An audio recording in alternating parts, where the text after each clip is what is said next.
बिस्मिल्लाहिर्रहमानिर्रहीम। अस्सलाम वालेकुम नादरीन, आप यूट्यूब चैनल देख रहे हैं। मैं इमरान खान हूँ। नादरीन, आज मिशन नूर वाला दिन है और इसके खिलाफ बहुत प्रोपेगेंडा किया जा रहा है। हुकूमत भी कर रही है, बहुत सारे ऐसे लोग भी कर रहे हैं जिनसे हैरान कुन हद तक मुझे मैं परेशान हो गया कि ये लोग कैसे मिशन नूर के खिलाफ प्रोपेगेंडा कर सकते हैं। ये है क्या और ये अनाउंस क्यों किया गया और इससे सारे लोग परेशान क्यों हैं, मैं आपको ये बता देता हूं। जो बड़ी खबर है कि गुज़िश्ता रात, ये जो भी रात गुजरी है, आप सुबह वीलॉग सुन रहे हैं, रात को लाहौर में एजेंसियों के एक दफ्तर के अंदर मीटिंग चल रही थी और प्लान क्या चल रहा था कि मिशन नूर के खिलाफ मौलवियों से कि फतवे हासिल किए जाए या मौलवियों को इसके खिलाफ खड़ा किया जाए। पीटीआई को, पॉलिटिकल पार्टी आजकल वही ज़ेर ताब है, उनके लोगों को खड़ा किया जाए और मुख्तलिफ अफवाहें ऐसी फैलाई जाएं कि मिशन नूर जो है वो इस्लाम से मुताबिकत नहीं रखता और ये कोई ऐसी चीज होने जा रही है जो खुदा न खास्ता कोई गलत चीज है। ये इस किस्म की जो है वो रात को एक मीटिंग की गई है। ये मीटिंग क्यों की गई है ये मैं आपको बाद में बताता हूं, लेकिन पहले आप ये देख लें कि मिशन नूर है क्या। ये हमारे एक दोस्त हैं, कनाडा में रहते हैं, अहमद खान साहब। ये उनके दिमाग की पैदावार है। उन्होंने सबसे पहले ये उनके ज़हन में ख्याल आया कि हमें मिशन नूर के नाम से एक सिलसिला शुरू करना चाहिए और हफ्ते की रात उन्होंने इसलिए चुनी कि लोगों को छुट्टी होती है अगले दिन, तो वो लोग ज्यादा एक्टिव होते हैं ना वीकेंड नाइट पे। तो उन्होंने हफ्ते की रात का इंतखाब किया और ये ऐलान कर दिया इसे कुछ अर्सा पहले कि मिशन नूर होगा और तमाम लोग अपने अपने घरों की छतों पर चढ़कर आजान देंगे और वो आजान जो है वो सोशल मीडिया पे उसके बाद डाल देंगे। शुरू में किसी ने इस पे तवज्जो नहीं दी, लोग इसको सुनते रहे। कुछ लोगों ने इसका मजाक उड़ाया, कुछ लोगों ने इसके बारे में नेगेटिव पॉजिटिव कमेंटिंग की, लेकिन बिलाखिर ये बढ़ता गया। सोशल मीडिया के लोग इसके साथ जुड़ते गए। ओवरसीज पाकिस्तानी बहुत बड़ी तादाद में इसके साथ जुड़ गए। पाकिस्तान के अंदर जो यूथ सोशल मीडिया को इस्तेमाल करती है वो इसके साथ जुड़ गई और फिर लोगों की तवज्जो हुई इस तरफ। लेकिन तब तक बहुत देर हो चुकी थी। ये अवाम के अंदर बहुत हद तक नफूस कर चुका था। हर आदमी अब जानता था, बहुत बड़ी तादाद में लोग जानते थे कि मिशन नूर आजान देने का एक सिलसिला जो है उसको शुरू किया जाएगा और ये होगा हफ्ते की रात को।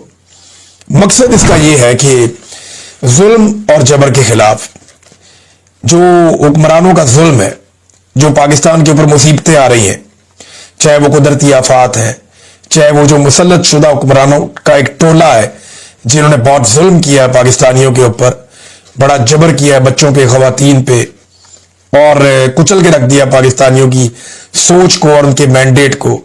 तो ये जितना कुछ भी पाकिस्तान में हो रहा है इसके खिलाफ अल्लाह रब्बुल इज्जत को शिकायत लगाई जाए, उससे मदद मांगी जाए।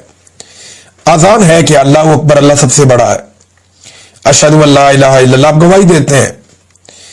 गवाही देते हैं कि अल्लाह के सिवा कोई इबादत के लायक नहीं है। फिर आप कहते हैं कि नबी अकरम सल्लल्लाहु अलैहि वसल्लम अल्लाह के रसूल है सल्लल्लाहु अलैहि वसल्लम। फिर आप फलाह की तरफ बुलाते हैं, नमाज की तरफ बुलाते हैं, फिर आप अल्लाह अकबर कहते हैं, फिर आपकी आजान खत्म होती है। ये आजान, इसमें कोई ऐसी चीज नहीं है जो खुदा न खास्ता हमारे मजहब के या किसी चीज की आजान है ना, आप दे सकते हैं और ये रवायतें मौजूद भी हैं। मुसीबत के वक्त मुसलमान अल्लाह को पुकारता है और किसे पुकारेगा। मैंने थोड़े दिन पहले आपको एक मिसाल भी दी कि जब मैं आईएसआई की कैद में था तो मैं कभी कभी नात पढ़ता था। कुछ नातें मुझे आज भी याद है, मैं वो पढ़ता था। एक हमद है वो भी पढ़ लेता था अपना दिल बहलाने के लिए कोने में बैठ के। तो कभी कभी मैं उस सेल के कॉर्नर में खड़ा होके तो मैं आजान भी देता था अपने कानों पे ऐसे हाथ रख के। तो मुझे याद है मैं आजान मैंने दी है वहां पे, बहुत ज्यादा नहीं लेकिन कभी कभी मैं वहां आजान भी देता था कि अल्लाह मेरी सुन लेगा और मुझे इस मुसीबत से छुटकारा देगा। तो मेरा अल्लाह मुझे वहां से बचा कर लाया।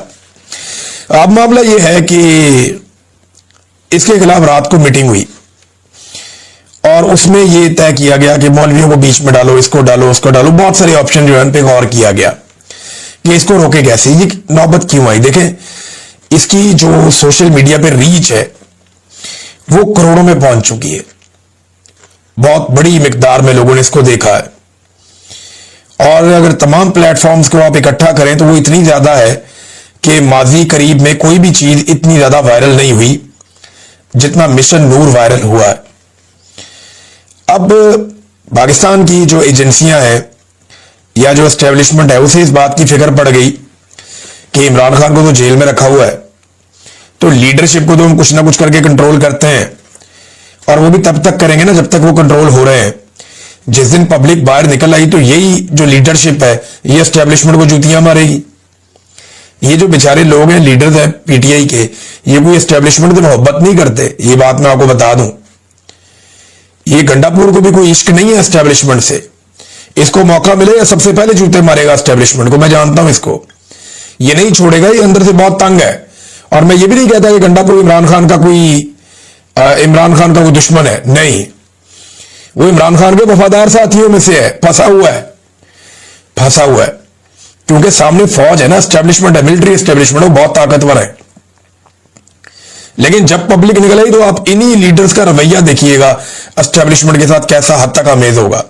ये सारे लोगों मैंने एक ही मिसाल दी है, सभी ऐसे करेंगे, अभी इनको मौका नहीं मिल रहा। और एस्टेब्लिशमेंट ने कुछ ना कुछ करके इमरान खान और पब्लिक के बीच में जो एक ब्रिज है लीडरशिप, उसको कंट्रोल किया हुआ है। लेकिन अब ये डायरेक्ट अवाम की तरफ एक रद्देमल शुरू हुआ।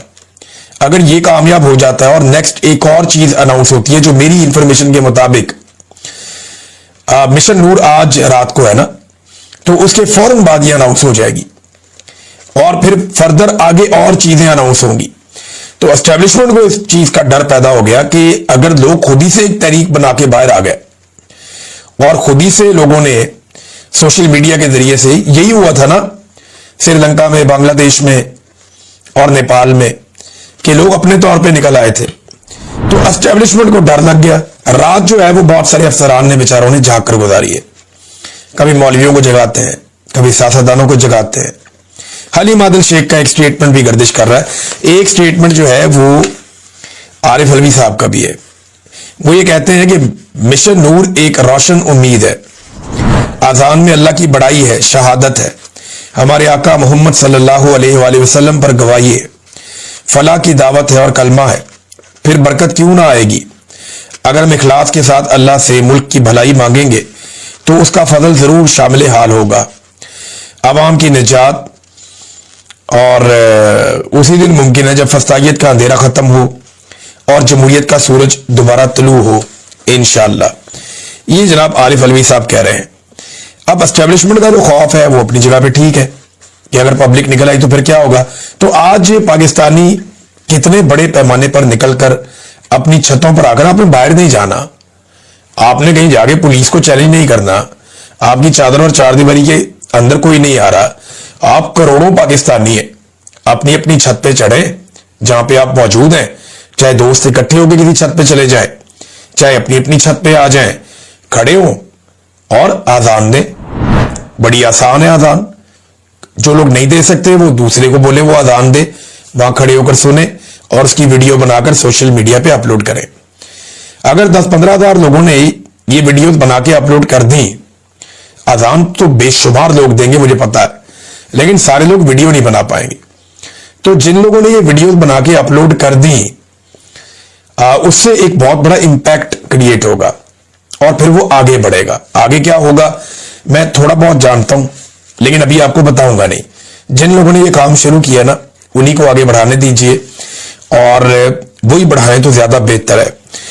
नाज़रीन, ये तो मिशन नूर है और आज पाकिस्तानी जो है वो, और ये एक किसी पॉलिटिकल पार्टी का नहीं है, ये भी याद रखिएगा आप, ये इनिशिएटिव आम पाकिस्तानियों का है और आम पाकिस्तानी ये करना चाहते हैं for the sake of this country. Allah से राब्ता करना तो कोई जुर्म ना पहले था ना अब है, और अल्लाह ही जो है वो सारे मामलात को संभालने वाला है, उसके अलावा कोई और कादर मुतलिक नहीं है। दूसरा नाज़रीन, आज बरतानिया में ओवरसीज पाकिस्तानियों का एक बड़ा इम्तिहान है। इम्तिहान ये है कि इन्होंने बहुत एहतजाज किए, बरतानिया में हमेशा एहतजाज किए, बहुत बड़े बड़े एहतजाज किए, बड़े कामयाब एहतजाज भी किए। लेकिन अब इन्हें मौका मिला है शहबाज शरीफ के खिलाफ एहतजाज करने का, क्योंकि शहबाज शरीफ एक सियासी तकरीब करने जा रहे हैं बरतानिया में, लंदन में, और ये मैरियट में इनकी तकरीब है अब तक की इतला के मुताबिक। इसमें आसिम मुनीर साहब ने शिरकत करनी थी, इसके बारे में काफी तैयारियां भी की गई थी। अभी अनकन्फर्म्ड इतलात आ रही है, यानी ये मुसद्दका इतलात नहीं है कि आसिम मुनीर साहब बरतानिया छोड़ चुके हैं और वो यहां से चले गए हैं, लेकिन ये भी हो सकता है कि ये एक पैंतरा हो कि जरा पीटीआई वाले या ओवरसीज पाकिस्तानी कूल डाउन हो जाए, फिर आसिम मुनीर साहब शिरकत कर लें इसके अंदर। लिहाजा जो एहतजाज है ओवरसीज पाकिस्तानियों का, मेरे पास जो उसके बारे में इंफॉर्मेशन है वो आसिम मुनीर साहब के खिलाफ है। वो शहबाज शरीफ को किसी गिनती में ही नहीं लेते, खाते में नहीं लाते। वो कहते जी एहतजाज तो हमारा आसिम मुनीर के खिलाफ है, और उन्हीं के बारे में उन्होंने पोस्टर्स उठाए होंगे, ये पोस्टर आप देख भी रहे हैं। लिहाजा 3 बजे पाकिस्तानी जो इन्होंने प्लान बनाया है वो इकट्ठे होंगे पाकिस्तान हाई कमीशन के बाहर, और उसके बाद ये मैरियट होटल तक पैदल जाएंगे लोग। ये 1 मील का फासला, ज्यादा नहीं है, 10-12 मिनट का फासला है। ये वहां से निकलेंगे पाकिस्तान हाई कमीशन के बाहर से और पैदल चलते हुए चले जाएंगे मैरियट होटल के बाहर, जहां अंदर शहबाज शरीफ साहब अपनी एक पॉलिटिकल तकरीब कर रहे हैं। और आसिम मुनीर साहब का इसके बारे में पहले था कि वो होंगे, लेकिन फिर जो सोशल मीडिया पे पहले से खबरें आ गई और ओवरसीज पाकिस्तानी तगड़े हो गए, तो हो सकता है वो इसमें शिरकत ना करें। और उनके बारे में इतला यह है कि उन्होंने बरतानिया छोड़ दिया है, लेकिन ये इतला अभी मुसद्दका नहीं है। पाकिस्तान तहरीक इंसाफ के बहुत सारे लोगों ने मास्क हासिल कर लिए, इमरान खान के चेहरे वाले। वो ये मास्क पहनकर वहां एहतजाज करेंगे ताकि उनकी तस्वीरें बनाकर, वीडियो बनाकर पाकिस्तान की एजेंसियों को ना दी जा सके, क्योंकि इसके नतीजे में पाकिस्तान की एजेंसियां उनके रिश्तेदारों का पाकिस्तान में जीना हराम कर देती हैं। लिहाजा ये एक नया तरीका भी पाकिस्तान तहरीक इंसाफ अडॉप्ट करने जा रही है। तो ये नाज़रीन आज 2 इंपॉर्टेंट चीजें हैं आज के दिन में, एक बरतानिया में ओवरसीज पाकिस्तानियों का एहतजाज, दूसरा मिशन नूर जिसका आगाज जो है, जो आइडिया जो है वो अहमद खान साहब ने दिया था कनाडा से, और अब वो एक बहुत बड़ी तहरीक बन चुकी है। आगे ये कहां जाएगा वो आपको आने वाले दिनों में हम बताएंगे। अभी इसकी कामयाबी के ऊपर बहुत सारी चीजें डिपेंड करती हैं। नाज़रीन, सऊदी अरब और पाकिस्तान के हवाले से हुकूमत अब दावे कर रही है कि जब सऊदी अरब पे अटैक होगा तो पाकिस्तान पे हमला तस्वुर होगा, जब पाकिस्तान पे हमला होगा तो सऊदी अरब पे हमला तस्वुर होगा। और राणा सनाउल्लाह साहब ने इंटरव्यू देते हुए इसमें नाम लिया अफगानिस्तान का और इसराइल का, कि अगर इसराइल सऊदी अरब पे अटैक करेगा तो पाकिस्तान जवाब देगा, और अगर अफगानिस्तान ने पाकिस्तान में कोई हमला करवाया या वहां से पाकिस्तान पे कोई हमला हुआ तो सऊदी अरब बिल्कुल उसको ऐसे ही लेगा जैसे ये सऊदी अरब के साथ हुआ है। राणा सनाउल्लाह साहब ने भारत के बारे में नहीं बताया कि अगर भारत ने पाकिस्तान पे हमला किया तो फिर सऊदी अरब क्या करेगा। देखिए, ये जो मुआहिदा है ना, इसके बारे में हम डिग आउट कर रहे हैं कि ये मुआहिदा है क्या। इसकी तफसीलात अभी तक किसी को नहीं पता। यानी मैंने बहुत करीबी हुकूमत के लोगों से पूछा, हुकूमत के अंदर बैठे हुए लोगों से पूछा, जो पाकिस्तान के डिफेंस में काम करने वाले तगड़े लोग हैं उनसे भी पूछा, वो भी नहीं जानते कि मुआहिदा है क्या, इसकी तफसीलात क्या है, इन फाइलों के अंदर लिखा हुआ क्या है, ये कोई नहीं जानता। अब जो लोग ये जानते हैं उन्होंने कौम को बताया नहीं है, उधर पता चले कि इसके अंदर है क्या। लेकिन इंडिया का नाम पाकिस्तान ने नहीं लिया कि अगर खुदा न खास्ता इंडिया पाकिस्तान पे अटैक करता है तो फिर सऊदी अरब का रद्द-ए-अमल क्या होगा। ये एक बड़ा सवाल। इसमें मैं एक डाटा आपके सामने रखता हूं कि इंडिया और सऊदी अरब के माबैन जो म्यूचुअल ट्रेड होता है हर साल, जो वो आपस में एक दूसरे से इंपोर्ट एक्सपोर्ट करते हैं, उसका वॉल्यूम 40 अरब डॉलर से ज्यादा का है। ये बहुत बड़ी अमाउंट है, 40 अरब डॉलर से ज्यादा का। पाकिस्तान के साथ कितना करते हैं वो बहुत ही छोटा सा है। पाकिस्तान और सऊदी अरब का जो आपस का ट्रेड है वो, मेरे पास जो पहली रिपोर्ट आई है वो तो बहुत थोड़ा बता रहे हैं जी। ये तो 1 अरब डॉलर से भी कम बता रही है ये वाली रिपोर्ट जो मेरे साथ मौजूद है सामने। और ये समा टीवी की रिपोर्ट बता रही है कि पाकिस्तान का और सऊदी अरब का जो ट्रेड वॉल्यूम है वो पहुंच गया है 700 मिलियन डॉलर्स के मार्क तक। 700 मिलियन डॉलर, 1000 मिलियन डॉलर्स का 1 अरब डॉलर होता है। तो अब 40 गुना ज्यादा है भारत के साथ उनकी तजारत। तो क्या वो भारत के खिलाफ जाएगा सऊदी अरब पाकिस्तान की हमायत में? ये वो सवाल है जिसका जवाब अभी तक हमारे पास इसलिए नहीं है कि ये एग्रीमेंट पब्लिक नहीं किया गया। इस एग्रीमेंट को हम खोज रहे हैं, कोशिश कर रहे हैं, कुछ और जर्नलिस्ट भी कर रहे हैं, मैं भी कर रहा हूं, मेरे कुछ और दोस्त हैं, वो भी अपने सोर्सेज को उन्होंने बहुत हिलाया झुलाया कि पता चले कि इस एग्रीमेंट में है क्या। पता चलता है तो आपके साथ शेयर करते हैं क्या वाकई ये कोई ऐसा एग्रीमेंट है संजीदा, या फिर ये एक गिमिक है, दुनिया को दिखाने के लिए एक चीज लाई गई है ताकि सबकी बात बन जाए, या वाकई में कोई प्रैक्टिकली कुछ ऐसा होने जा रहा है। अभी कुछ आप कह नहीं सकते, आने वाले दिनों में चीजें सामने आएंगी। पाकिस्तान आने वाले दिनों में कुछ मजीद अरब ममालिक से भी इसी किस्म के मुआहदे कर सकता है, और इसका फायदा उन ममालिक को और पाकिस्तान सबको होगा कि एक तासुर बन जाएगा कि ये इकट्ठे हो गए। लेकिन देखें ना, जब भी कभी कोई मुआहदा होता है